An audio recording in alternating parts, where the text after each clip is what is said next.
Well, hello everyone, and welcome to week 2 of the Australian Digital Alliance's first virtual copyright forum. My name is Ben Rice. I'm the Executive Officer of the ADA, and I'd like to begin today by acknowledging the traditional custodians of the land from which I'm joining you, the Ngunnawal people. On behalf of the entire ADA, I pay my respects to their elders past, present, and emerging. A few notes to kick off before we begin. First of all, the session will be recorded and will be made available to attendees after the session. Please do feel free along the way to drop comments or questions into the chat box.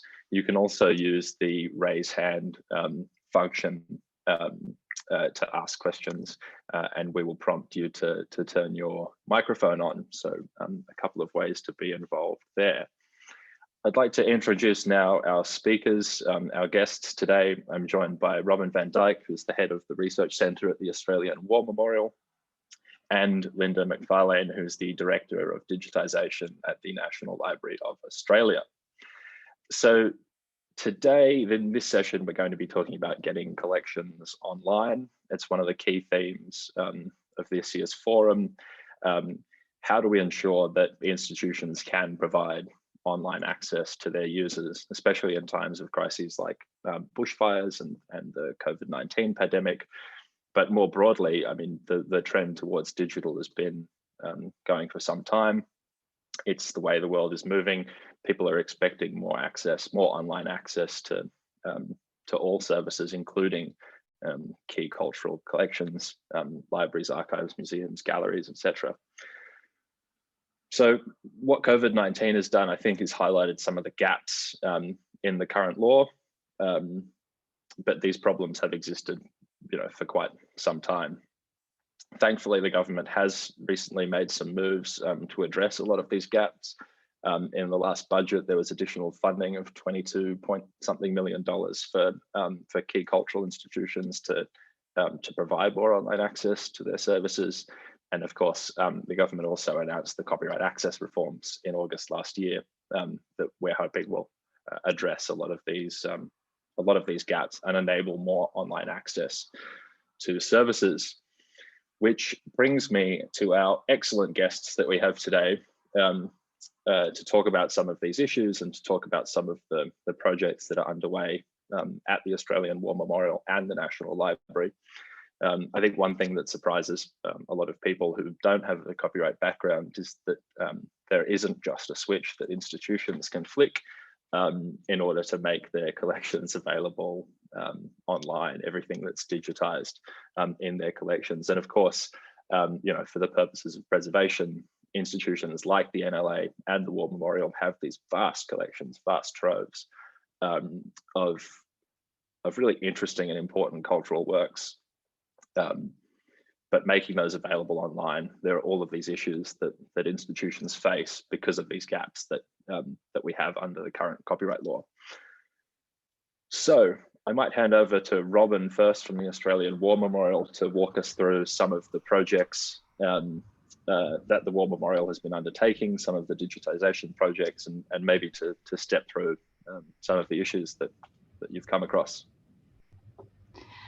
Yeah, so one of the biggest effects in relation to COVID for the Australian War Memorial was actually to do with we had to restrict numbers to our reading room, just generally to do with the amount of meters squared that are required as far as social distancing.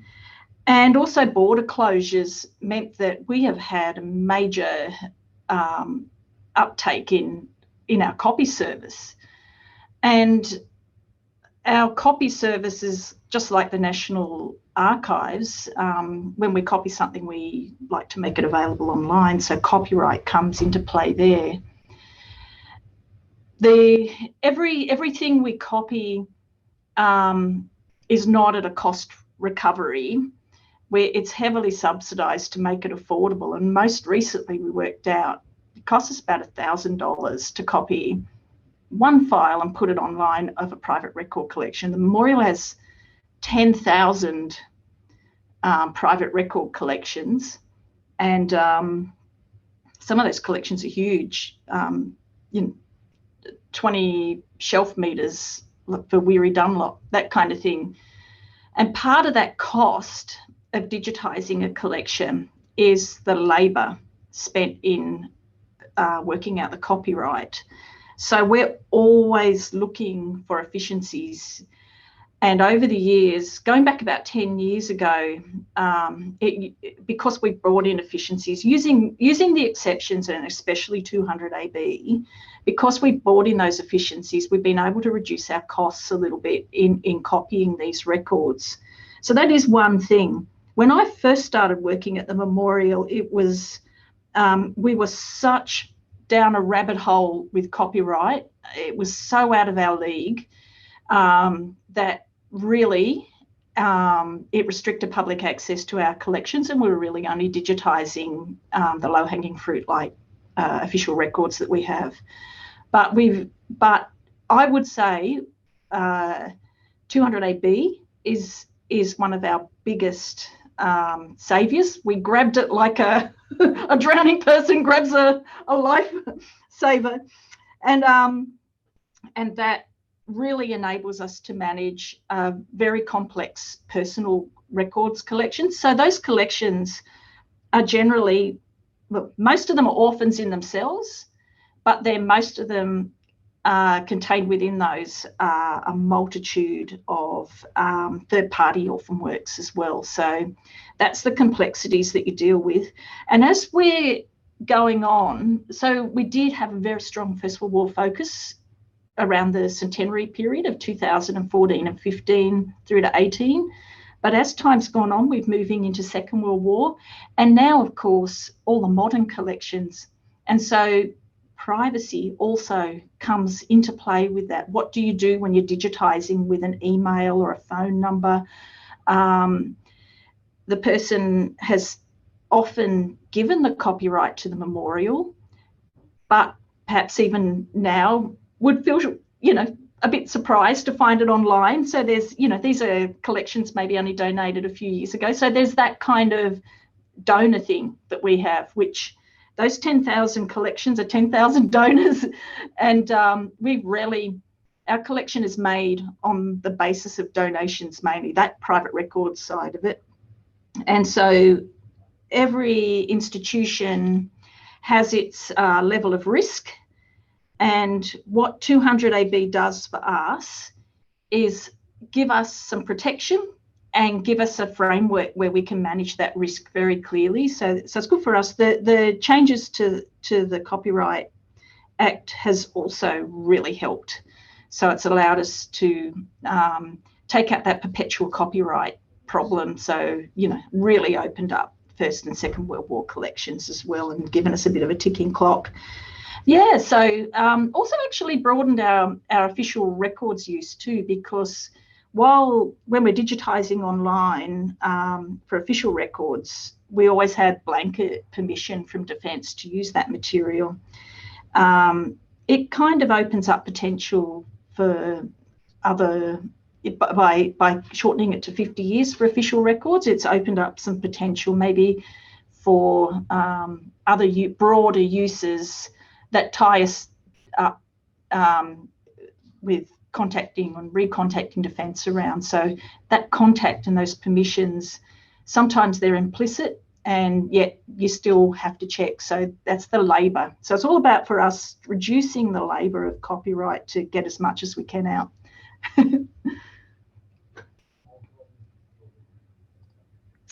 Yeah, thanks, Robyn. I want to come back to a couple of the things that you've said and some of the points you've raised there. But maybe first of all, we could hand over to Linda to talk about some of the digitisation projects that the NLA has been working on. Sure, thanks, Ben. So just a bit of background, as Ben mentioned earlier, I'm Linda Macfarlane. I'm the Director of Digitisation at the National Library of Australia. I've been here 9 months, so any gaps in my knowledge I will attribute to that. Prior to coming here, I was at the National Archives of Australia for quite a long time. there I had oversight of the digitisation program as well, and the archives had just got a $10 million government funded project to digitise all the records of the World War II servicemen. So I think Robyn and I can probably share some more stories about privacy issues and other issues with digitising service records. And coming to the National Library, I left one $10 million digitisation project and took on another one, which is the $10 million Treasured Voices project. So that's again a government funded project. It really has two aims. One is to increase the amount of material that is available in digitised formats through Trove, the aggregation database, I suppose you'd call it. There were some specific questions, specific collections were asked to digitise under that. So the personal papers of Sir General John Monash and the papers of Sir Robert Menzies. And in addition to that, one of the key tasks we were required to do is enhance our capability to digitise more. So not just say, right, for $1 we can digitise one image and it will take us 1 hour, but say, right, can we do 2 images in the same time for the same price? So that kind of building capability there, putting it very simply. Additional to that too was to show enough or demonstrate enough public value in what we're digitising that it will attract or entice philanthropists to fund more digitisation projects. So that's where we're at, a year in, basically a year and a half in. I'd say the biggest copyright questions for us around this is the library's been digitising, the library's been digitising quite large scale since about 2008 with a focus on newspapers. Newspapers for us were easy. We did pre-1955, no copyright issues. Mostly they'd been microfilm, so we were going from an already robust format that was quite quick to digitise. Once the Treasured Voices program came in, we moved away from microfilm to more diverse formats. So I mentioned the papers of Monash and Menzies, all manuscripts, all those issues of we know who the primary author is, but there's all these third parties as well. All these people that wrote to Monash or to Menzies wanting to tell them about what was going on in their communities. So all those unexpected aspects there in terms of copyright for the digitisation. With philanthropy, we come up against some different issues again. So last year we digitised posters. Posters were ephemeral, so they shouldn't even be here still for us to be digitising them and making them more broadly available, but they are, they had authors. So what do we do with that? How do we make sure that we're doing the right thing by the authors of those pictorial works, really? Philanthropy is helping us sponsor some really diverse collections, performing arts, the variety of materials that you get in there can be from theatre programs to, again, just greetings cards given to people. So we can't sit there and assess every single item that we digitise for its copyright issues. So what we do when we start each project is we do a risk assessment. What approach are we going to take when we digitise this material? What are the likely issues and how are we going to address those? I probably won't say too much more now, but we can discuss those through the questions as we go. So. Thanks, Linda. And yes, I would invite everyone who's here to use the chat function or the raise hand icon to ask questions. Robyn, I might go back to you then,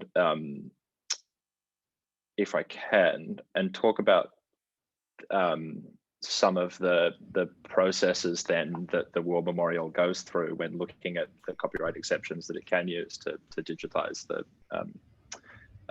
items in the collection to make them available. I wonder if you could just step us through a bit more of that process. Yes, well, initially, I would say it's only been about the last 20 years when we actually sought copyright. The Memorial had a very different sort of view of the collections here and how they'd be used ahead of any sort of thought of digitisation. It was more about access for research and study, and it'd be sign your life away and come in through the side door by security and sit down with an archivist and work out what you want. But I think in about 98, our first digitised collection went out. And from then, we've realised the value of digitisation and the public expect it now. So our process has changed more recently. It used to be the factor until about 2009, when we put our first collection out under 200 AB. Copyright was the first question we asked. Do we have the copyright? Now, obviously, the main copyright holder of a large collection is what we would seek first to secure. And then beyond that, we wend our way through the collection, and we don't do a massive pre-assessment of the third party because we have a well-trodden path in how to deal with third party with mass collections. Sometimes we can, even still, sometimes we can spend too long on that third party, and that's what we're currently grappling with, how much work we're putting into meeting 200 AB for the third party works. So for some collections, like the collection of Charles Bean that we put out in 2009, we decided that for all the third party works in that collection, because they were generally a letter here, a small snippet of diary there, that we would not do any research on the third party, just because we felt it was beyond our reasonable resources to do that search. And the same with the Monash Collection. So Monash's war records are at the memorial, and they were digitised, the same thing. We kind of treated Monash's as very official. So if you're writing, like Archives does, if you're writing in an official capacity to somebody who is in an official position, we treated a lot of Monash's as official. Got to Birdwood, and that was the third big collection we did. And we did hit some bumpy tracks with the third party orphan works in there, because there was royalty and kind of very prominent and large parts too. So it wasn't just an odd scrap. So we, in hindsight, but it's always that first collection that you do that meets those problems. You kind of do a bit more than you need to. The next time you hit that problem, you might come back and do something differently. But we did do a bit of copyright research on Birdwood, and it really slowed the digitisation of that collection down. But I guess we got a sense of risk and that kind of thing. What we do with risk, and this was one of the big problems when I first started working at the memorial, was that we don't have a lawyer here or a copyright officer. And so staff individually were very afraid to make a judgment call on a collection and risk. And why wouldn't they? You know, they didn't know what liability it was for them. And also, you know, it could really embarrass the memorial. They worried about that. It could create great upset to the people who donated the collection. So even beyond the legal side, there's that 9 o'clock news type thing. So that's where we bottlenecked for years. And how we got rid of that risk was that for these large collections of orphan works within third-party orphan works, we would describe them and do a paper up to be signed off by the director. So the director then signs off on the risk, and then people go forward. And we've done that now also with swathes of third-party type works in collections.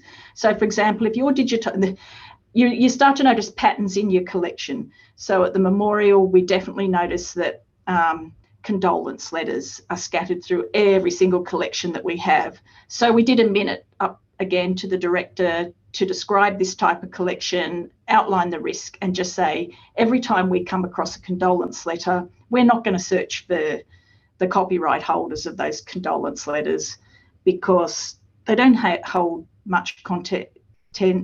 Their context is only relevant to the collection that they're within, and they have no real commercial value.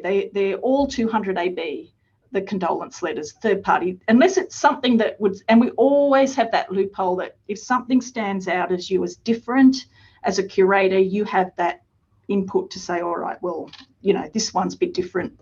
I might do a bit more work on it. And so, yes, we have a pattern of documentation.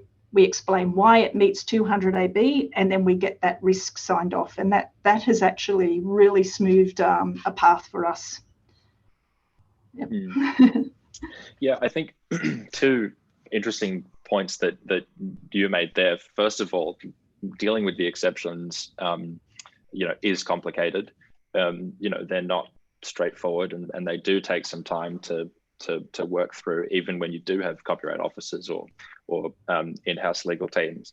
But on the other side of that, people in the GLAM sector, people working in institutions, are risk averse and are really conservative with the way that these exceptions are used, and do want to be, exceptionally careful with the way that copyright material is handled, and do take extraordinary care, to make sure that exceptions, that material isn't made available where it shouldn't be. We've got a couple of questions in the chat already. First of all, about the risk assessment. So we could ask this of both Linda and Robyn. How arduous is it to go through all of those risk analyses to determine if you will digitise and make something available? Linda, do you want to go first? Yeah, might. That's a good question. My answer to that is probably the reason we do the risk assessment is to make it less arduous during the project. So the idea is we set out at the outset the approach that we're going to take to assessment of copyright in the collection. So what we'll do, and I'll use Monash and Menzies as the two examples. Monash was our first big manuscript project under this program. We were more risk averse in doing that. The parameters we set there were, we had contact with the Monash family, so we knew we had their go ahead to digitise. We took the approach that Monash has been dead for more than 70 years, so anything that's authored by him was okay to publish. Most of the correspondence that he'd had was also with authors who were most likely died more than 70 years ago, so most of that we let go through as well. We did, however, check pretty much everything to make sure that would be the case. The team, didn't keep exact stats, but they said the number of hours spent doing that assessment was absolutely huge. So we didn't use 200 AB at all with Monash. When we got to Menzies, that was from the benefit of experience. So again, just to outline the process there, we basically, with our rights team, which I'm sure Robyn will be jealous of, since our recent restructure, we actually have a rights team which has about 8 or 9 people on it, not lawyers, but rights experts. So we work with them to work out what the most likely copyright issues are with the collection. I will say deal with, so we address the key issues, which might be correspondence with the donor to get their support for digitising the collection, might be correspondence with the key author, so Menzies or Menzies family in this case. And then we look at all the other parameters. So Menzies was Prime Minister, so while he was Prime Minister, most of his content would be Crown copyright, so we can use that exception. And we did start using 200 AB too. Most being manuscript material, it's nearly all correspondence. It's nearly all correspondence from a wide variety of people. So we took an approach saying where we're finding there's maybe more than 20 pieces of correspondence from the same person, we'll treat them as a principal author, and we might contact or make the best efforts to contact them and get their approval. But where it's one-offs, like the condolence letters that Robyn was mentioning, that sort of thing where you just get one, we'd let that go through on the basis of under 200 AP. It's part of the whole context of the material. You can't restrict it. We could, but we also have, we call it a takedown policy. So we've got a message up with the digitized content saying, we've released this under 200 AB. If you've got any concerns or any other information, contact us. And then if someone doesn't want the material up there, we can take that down. So in terms of how arduous the risk assessment is, I'd say that process of writing the document might take a few days overall. We get it approved at whatever level is appropriate for the size of the project. And then we just apply it. And that does mean there is copyright checking going on as we go. It doesn't remove that responsibility from us, but it's greatly reduced the amount of copyright checking we need to do. So the Monash material's been up for 6-9 months, I think, and we haven't received any complaints yet. And we've taken a less risk-averse approach with Menzies. With Menzies, I will say, because we're in contact with his family, we did contact them about some series of family correspondence. We had a massive number of boxes waiting input from the family, but once we got that, we could release it all. So it's that contact with the donor or the donor's next of kin that can help make those decisions where you're not in a position to. So Robyn, that was all from me for the moment. Yeah, I think somebody's asked about how do you come up with a risk matrix. Yeah, we made it up ourselves. Though I did attend there were a lot of people meeting in the cultural sector in Canberra around maybe 2010. I don't know, I can't remember the exact year, but we did, or maybe earlier, talking about how to use 200 AB. And I got a lot of knowledge from talking with people in the cultural sector, sharing ideas and hearing about what others were doing, even just to understand the exception. Once that happened, for the first one we did, and that was 2009. I'm pretty sure we published that in 2009. And we've had not one complaint for anything we've put out under 200 AB, not third party, not whole collections. And so but we also have a risk that we do take some decent steps. Our main thing is we document the decisions. I sign off on, so if we're releasing a collection to the web, staff here do the assessment on it themselves and send up a documented minute to me so that I sign off on it. So there's a double check, and it just is pretty basic though now. We don't, because we've been doing it for so long, we know where our lines of risk are. So we keep taking a little bit more. And it's not even really risk. I see it as using 200 AB as it's intended. And I guess for some institutions, 200 AB is not there, doesn't work for them. But for our collection here at the Memorial, it is an absolute necessity to deal with everything that falls through the gaps with the exceptions. And you just need that flexible exception. So there's always an overview of what that what the risk is, because it's part of the analysis of when you're going to put something out to the web is a risk analysis. And it's not a deep matrix, it's a sense of, all right, we've done this before, where does this fit into what we've had signed off? So we've taken, it's not just the large collections, the most of our collection here are lots of small items, and getting those out, was where we start to look for the patterns and the risk assessment. But yeah, risk assessment is something as you come across it. We've not yet, actually, that's another thing we've not done, is had to mask something or say we'll only put this part out.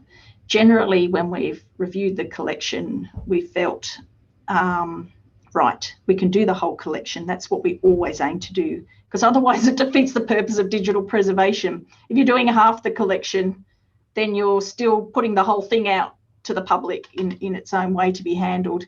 So digital preservation means stop the public handling, and the only way you can do that is to assure people they've got the whole file, or the whole wallet of the collection. Yeah. Yeah, there's a question in the Q&A here as well about whether any of those risk assessments are available for people in the GLAM sector, and I assume that they're not, but it's an interesting question. Oh, sorry, Robyn. When I first did it, I was really uncertain, and I published a couple of articles in, I think, VALA. I spoke at a lot of conferences back then, because I was just like, am I doing the right thing here with 200 AB? And I just wanted to hear what the rest of our community had to say. And I did publish, there's an article in VALA that's the first risk assessment we did, and why we did it with Charles Bean. And I think I did another one for ALIA as a conference paper. I think they're Googleable. So there's I was two. going to They're say, the if there are first two. Google detectives, any Google detectives on in the meeting that want to have a quick scurry around and drop a link in the chat, that would be really helpful. Otherwise, we can certainly I can send them through. I think they're still around. They're getting old now, because 2009 or 10 was the first one, and I think the one that followed that was a couple of years later. Yeah. Well, I think, yeah, there is a general risk aversion in the sector to using exceptions like 200AB when people don't have those sorts of frameworks, and certainly smaller institutions, putting the time in to develop those could be, quite a burden as well. So, if there are publicly available examples of risk frameworks, and it looks like Elliot wins the Google Detective Award for dropping a link into the chat there, as well as links to those. But I think they could be really beneficial to smaller institutions. One thing we talk about is how it's comparatively easier for the larger organisations like the War Memorial and NLA to do these sort of risk assessments or analyses. It's not something that smaller organisations always have the capacity for. My advice is to start with something, test the water, see what happens, and build on that knowledge. So you have to, I think it's about understanding the collection you have and the culture within your own cultural institution, the level of tolerance for risk. There's all kinds of complexities, but you start with something that you really want to do and start documenting it and getting a sense of that, and then you learn along the way, and it does build confidence. Yeah, and the thing I keep coming back to with that is that people in our sector, not only are they risk averse, but do want to take extraordinary care with the material in their collections to make sure that they are complying with all of the copyright laws and not making things available, when they shouldn't be. I'm just going to... Oh, sorry. Sorry, Robyn. Yeah. No, go on. No, I was just going to say, somebody asked a question, why doesn't the War Memorial have a copyright officer? One of the things I will say when I first started out with using 200AB and my insecurities around using it, I did speak at a few law conferences and things, and I would get the most like, oh, I don't know about that from like all the lawyers because law is still an opinion. So yes, there was, you get the spectrum of, it's about knowing your collection. Legal advice can only take you so far. Sorry. Yes. I think, just getting back to that question about whether it's easier for large organisations, and I think in the public service, the National Library doesn't consider itself large, but within the GLAM sector, it probably is. But as an organisation, we have a risk management framework, and that's what we use and every project you do, you've got to do your own risk assessment for that project. So we use that risk management framework. We do a risk assessment for the project as a whole. So looking at things like legal risk, financial risk, reputational risk. And then when it comes down to the rights risk assessment, we bring all that together. So it's not like yet another risk assessment we're doing. It's saying, okay, we pulled out these risks as being significant for the project. So we pulled out maybe reputational risk, for example. And then we'd apply that to the rights risk assessment, saying, well, there is a reputational risk here if we go and publish someone's material without their permission. So what do we need to do to mitigate that? Same thing with legal. We don't want to go breaching the Copyright Act. So what do we need to do to make sure we don't do that? So it's like almost a 3-step there. Start with the risk management framework for the organisation, bring it into the project level, and then from that extrapolate into the rights risk assessment as well, and just making sure it all aligns. So not recreating the wheel, but just aligning it all. And again, I think as Robyn was implying there too, just providing the evidence for it, backing up your decisions or your recommendations, and not just saying, oh, we're doing this because I feel like it, I think we'll be right, mate. But actually saying there are Copyright Act provisions that support us doing this. That Robyn raised earlier too, when people were writing to some of these celebrities, these figures, they weren't writing with any rights in mind at the time. It was just a correspondence between them and someone that they respected, and so they're not feeling like they're losing any moral rights if it's published. So taking that sort of impact into consideration as well. And the fact for most of what we're digitising at the moment, the they're many years old, so most of the writers are no longer with us. So got that as a risk mitigation as well. So. Another question in the chat here: do you make any of the material you have digitized available for further reuse? So I guess whether when you're given permission to do that in some of your collections, or in some of the material that might no longer be under copyright. Public domain. If it's fallen into the public domain, then it's down to people's own use. But if often members of the public will give the copyright to the memorial, and we generally make that available for very broad use, and that goes. But occasionally we have, because we're still looking after it in a way. So there have been at times, but very rarely would we not make it available for the broadest, almost like public domain use. So that's the advantage, I guess, for when we often now, that's our big thing, is we ask, will people donate or gift the copyright to the war memorial? And by doing so, really, we manage it, but we open it up to the broadest use we can. Sorry, Ben, I've forgotten the rest of your question. But no, that was great. Linda, are there any collections from the NLA that are made available for further reuse? When we put up the digitised copy, it's always a low resolution copy, so people can reuse that for whatever they need to. Obviously, if they want to publish it, we have a message there saying, contact us or follow up on copyright if you have intentions to use this beyond just for your own research and study. I think Banjo Patterson's probably a good example of that. So the Banjo Patterson's, the poet's family donated his records to us. We digitized them all. Part of the donation conditions were you can digitize these and make them publicly available, but only with a low resolution copy. So we've been able to, within our own normal standards, being able to publish those and make them available. So I think, yeah, that's the main one there. That probably, I think I'm probably preempting questions here, but when we talk about the proposed reforms to the Copyright Act, there's some provisions in there that we would find very attractive as well. So. Yeah, certainly. I mean, sorry, go on, Robyn. I was going to say for 200 AB, yeah, if anything we release for that, it's only for research and study off our website.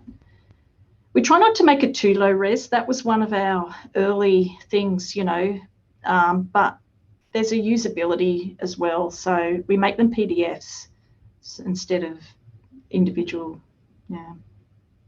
images. Yeah, and I think that's one of the considerations going forward, as Linda has flagged, one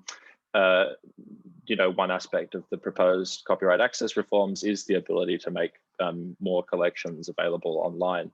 And one of the things that we think is really important is making sure that that those materials that are made available online, aren't that isn't able to facilitate copyright infringement per se, and that people aren't able to reuse those materials in ways that they shouldn't. So things like low resolution images and digital watermarks, I think are really great ways of achieving a balance there between access and the protection of copyright owners.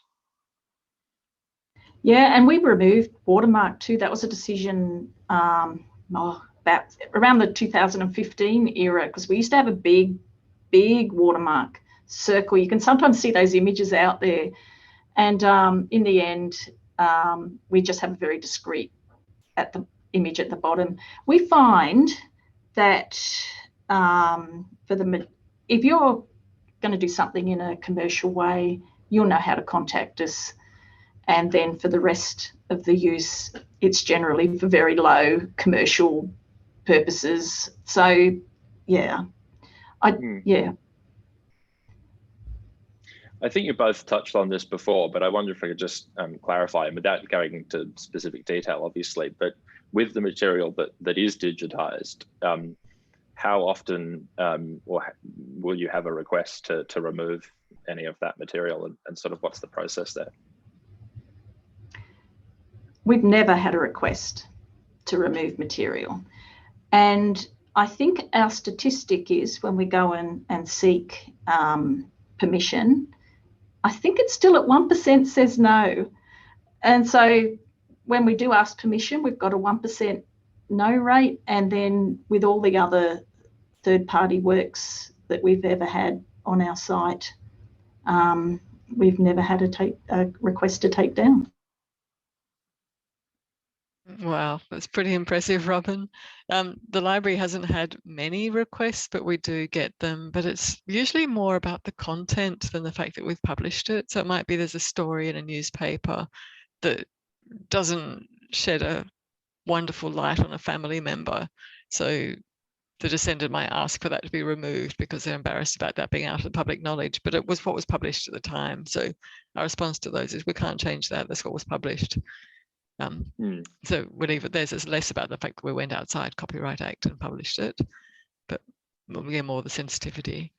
And you get, when I was at the National Archives, you would get comments like that. So there's a provision there to actually put a page at the front of the file just saying, you know, that there are other stories basically, and descendants note that such and such is not true or whatever. So it's a disclaimer approach there.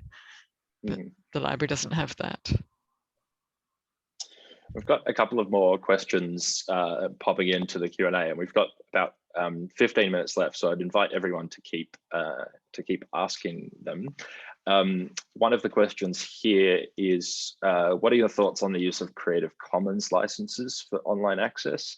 So I wonder if either of you have any thoughts on licenses, open access licenses like Creative Commons, and whether you utilize any of those in your collections.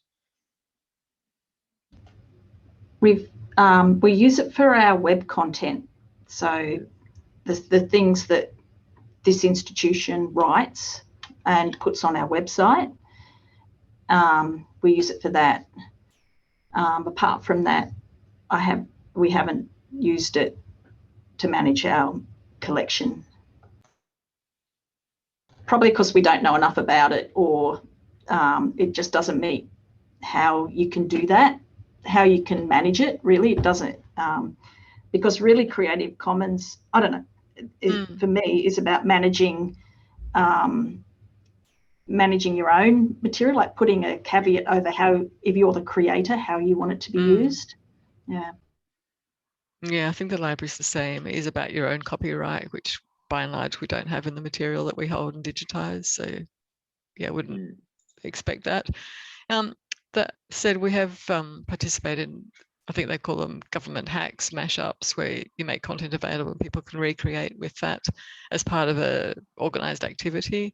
So that's maybe similar. Yeah, and I'll take the opportunity to include a shameless plug here for the rest of the Copyright Forum, because we are running an entire session on open access and COVID on Thursday. So if you are interested in hearing more about open access licenses, then please do register for that session.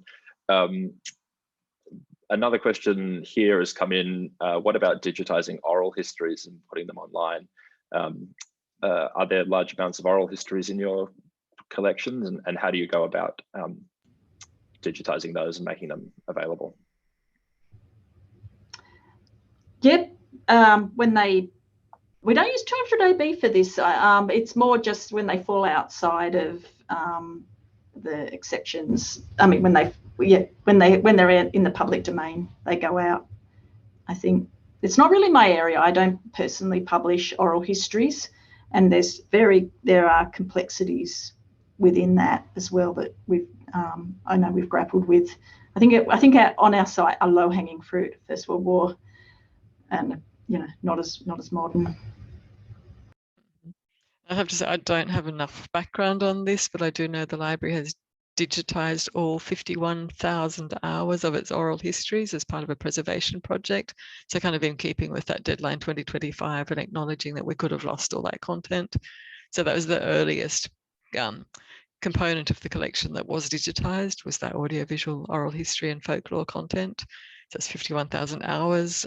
Some of it has been made available online. I don't know the background on that, but presuming it's where the interviewees gave permission for that to be done. We definitely seek permission at the point of when we capture those oral histories. It's something people assign copyright to the memorial, the oral history. Yeah. We've got another question on 200 AB, and then I want to try and jump onto some other topics as well. But have either of you recently published your experiences with 200 AB, so the library or the War Memorial? So this person has said they haven't found many, if any, articles about their experiences with 200 AB. Lots of articles talking generally, but nothing very specific. I think we blogged a bit about the work we do with copyright on our site, but I don't know whether they're still up. That's one of the things I will add, is that's part of our 200 AB process. So before we release the collection to the web, we put a blog out. If we can't find the copyright holders, we'll publish a blog and say, seeking to contact, and we'll list all the people in the collection.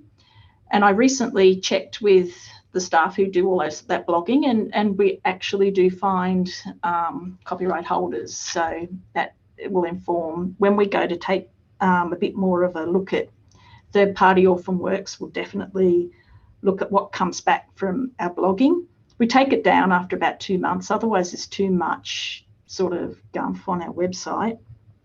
But I haven't published anything recently, but I always do seem to be doing these forums on it. So you maybe join up with these copyright forum, ADA or something.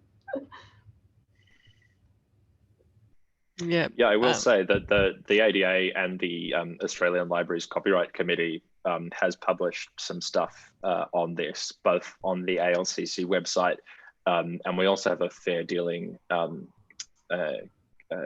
guidelines sort of book with some examples, some common examples of how 200 AB is used in practice. So I might get Elliot to drop a link to that in the chat as well, if he can. And sorry, Linda, you were about to say something. Yeah, I was about to say I know nothing. I think, as I mentioned earlier, we've been fairly cautious with the digitisation we've done in the past. So we've done pre-1955, and that's been about it for newspapers. It's only more recently we've started using 200 AB, and really quite recently. But I do see some scope to start writing up and disseminating the sorts of experiences we've had. So we'll keep that in mind. So. Moving on then from 200 AB, we've got 10 more minutes left. So if anyone does have any more questions on that or anything else, please do keep asking them. But one of the really exciting parts of the copyright reforms that the government has announced is a limited liability scheme for orphan works. And so for the non-copyright people on the call, an orphan work is a piece of copyright material where the owner or the author can't be found and identified and attributed or asked for permission to use that piece of material. And in a lot of circumstances, without knowing who the copyright owner is, and being able to ask them for permission or being able to attribute to them for the use of that work, in many circumstances, institutions can't use that material. And so I wonder if either of you have any experience of using these sorts of works, and what an orphan works limited liability scheme would mean in practice for your institutions. We would have to look at it and sit and have a good think, because I think we already have a pattern of how we treat orphan works. And it would take a bit more thought about that. Limited liability would probably help people working on those collections though, so I'd definitely encourage it. Especially because when you think about it, collections are put into public institutions. They cost a lot of money for the taxpayer to maintain, and they're there for people to use. They're for the memorial. They're often Australian memorial. They're often there as a memorial to the person. They're meant to be not hidden away. And here we are this is how we use collections. So that balanced against, very rigid act, some kind of limited liability would be of great benefit.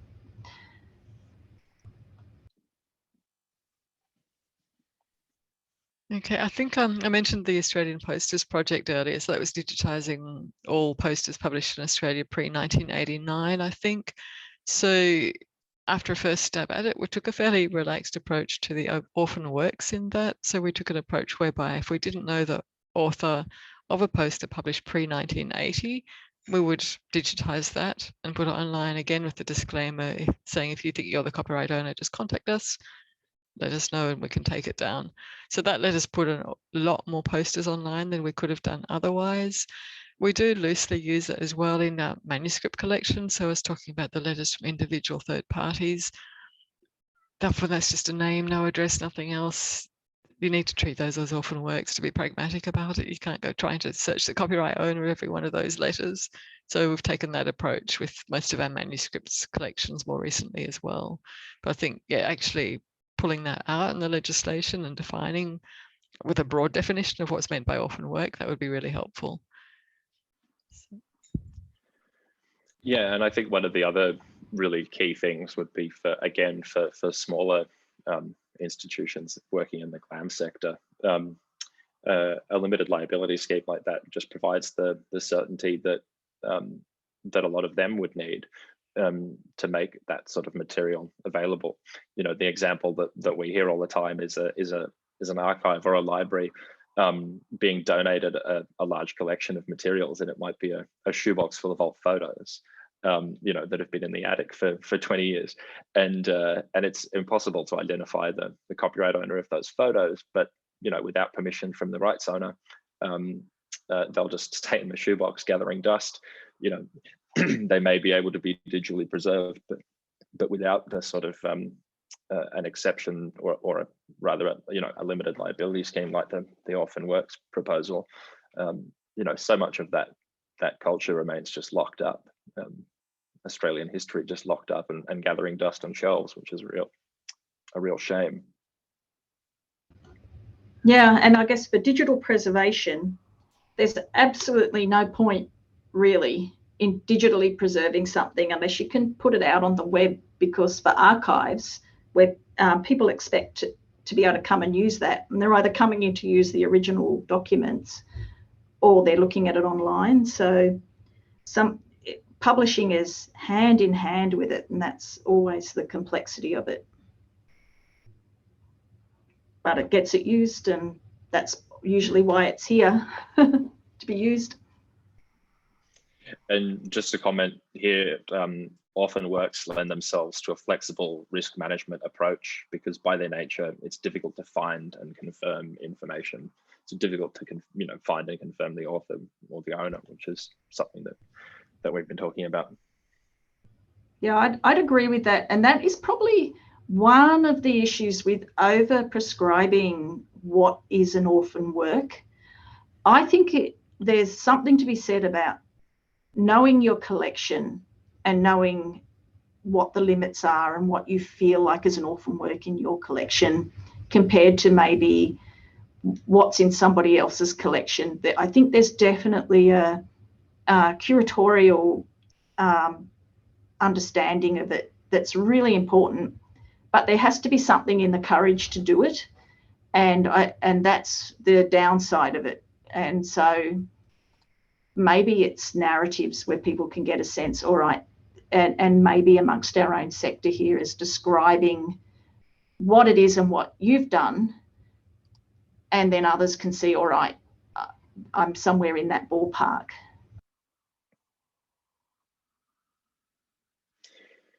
Yeah, absolutely. I would agree with that. I would agree with that entirely. And I think, one of the things that you look at when identifying whether a work has been orphaned or not is going out to find, making an effort to find the owner of that.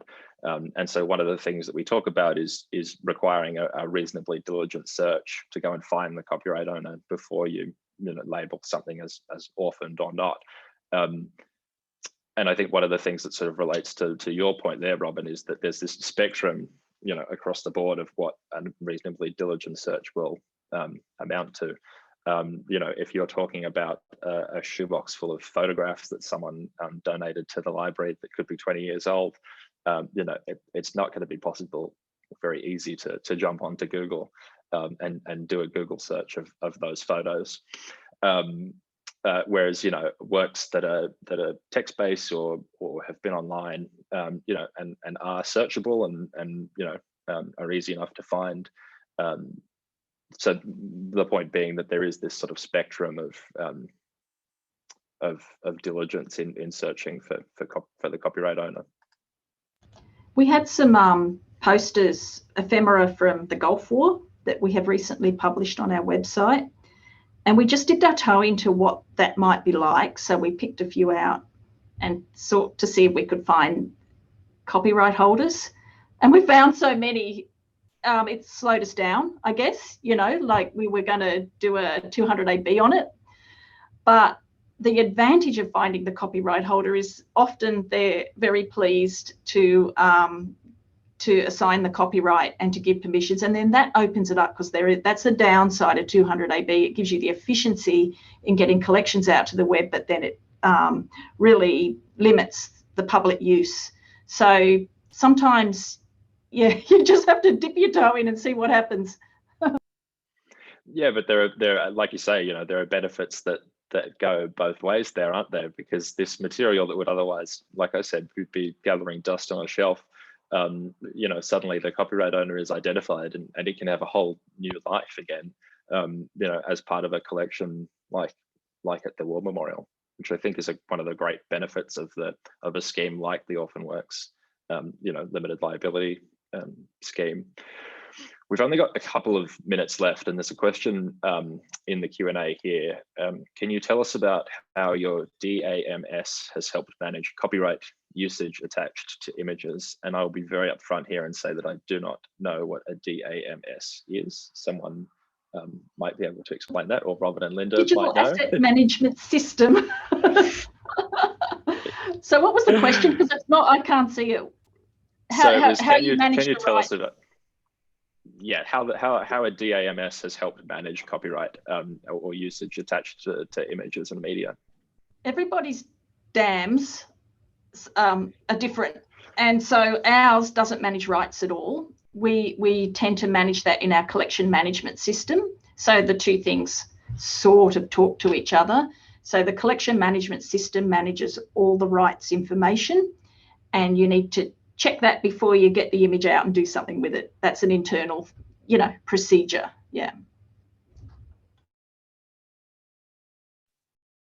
Yeah, same for us. I don't know all the systems. We do have basically a rights management system where we record any rights decisions. So before you access something, you go and check that. And then when you make a rights decision on something, you record it in there. So I don't think it's the DAMS directly, but it's more piece of software that we use. But important to record it so you don't have to recreate the wheel the next time someone asks for it. So. Well, that's very helpful. I can say that I have learnt a new acronym today. So we're just on 2 o'clock. So unless there are any last minute urgent questions that pop into the chat, I'll wrap up and just say thank you so much to Robyn and Linda, both for joining us and stepping us through how the War Memorial and the NLA goes about digitising collections. I think it was really interesting, and obviously something that's going to be taking precedence a lot more in the future is making sure that people can access these materials, not just in COVID times, but anywhere. It's an equity issue, isn't it? People should be able to access these materials from anywhere, really, and be provided access to them. So thank you both so much for joining us today, and look forward to seeing what comes out of the collection's future. Okay. Thanks, Ben. Thanks, Robyn. Thanks, Elliot. And thanks everyone for your questions as well. Yes. Yes, thanks. Okay. It was a very good discussion. Okay, bye.